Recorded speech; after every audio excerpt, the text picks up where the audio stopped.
So I'm an artist and activist and organizer from St. Paul, Minnesota.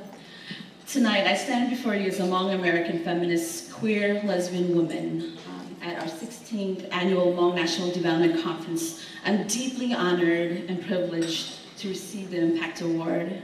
I want to express the gratitude and also acknowledge the other 4 Impact Awards and those that were nominated but not on stage with us tonight. And thank you so much for your commitments, your passion, your activism that have helped pave the way to teach me to know and to find my strengths in the work that I do today. 5 years ago, if you were to ask me what I wanted to do with my life, what my passions were, and what my purpose was, I wouldn't have been able to answer you, or at least know words to articulate just what I wished to do. I knew that there were struggles in my life that restricted me from being who I truly wanted to be, because I was expected and forced to be someone else, to be a good Hmong daughter, a girl or future wife, to be a good college-educated Hmong woman with degrees, yet don't exceed or achieve more than the man that I would marry in the future. To bite my tongue, to be silent, and to not question. That was a very difficult time for me because I'm a really creative and expressive person. And so my life as a Hmong daughter was prepping me and preparing me to be a Hmong woman, to live in a life that was pre-designed to not live for myself, but to serve for others' comfort. The turning point of my life was when I came out to myself as a lesbian at 19 years old. And I used to stare at the ceiling at night, questioning and thinking if I was the only Hmong gay girl in the world. And why me? When I came up to my parents, they were scared, just as scared as I was coming out to them.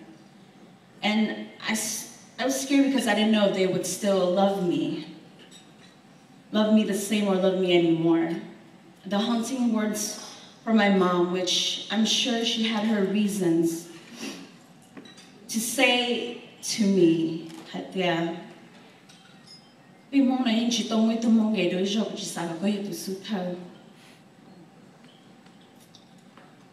but I stood there, born and raised by Hmong parents with ancestors who were Hmong and lived and grew up in the Hmong community. And hearing the stories that we came here, we feel displaced. And at that moment, I felt displaced. How was I not Hmong anymore? And if I was the first Hmong gay person, then I can't be the last one in this vast world and time.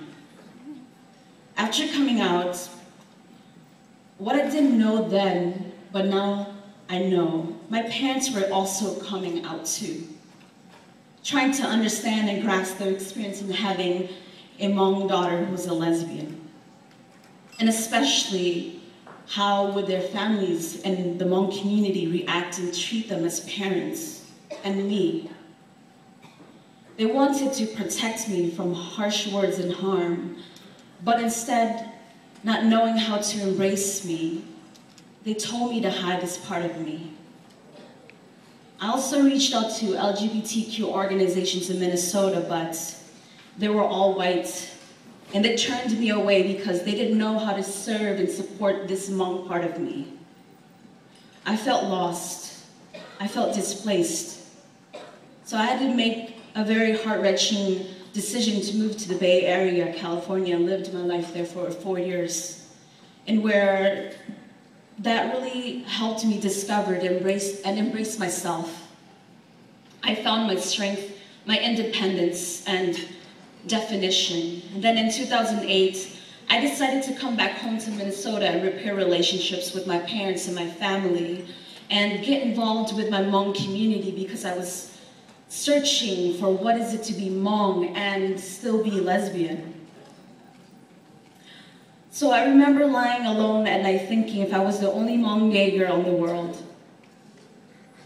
And when I accepted myself, I accepted the responsibility that if I was, I'm going to be the most fiercest Hmong gay girl in the world.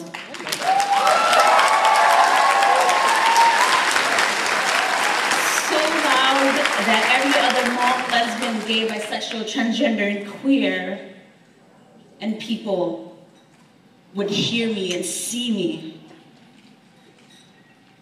Through understanding and embodying my identity as a Hmong American feminist, queer, lesbian woman, I discovered my purpose, being in my Hmong community, door knocking, phone banking, having conversations with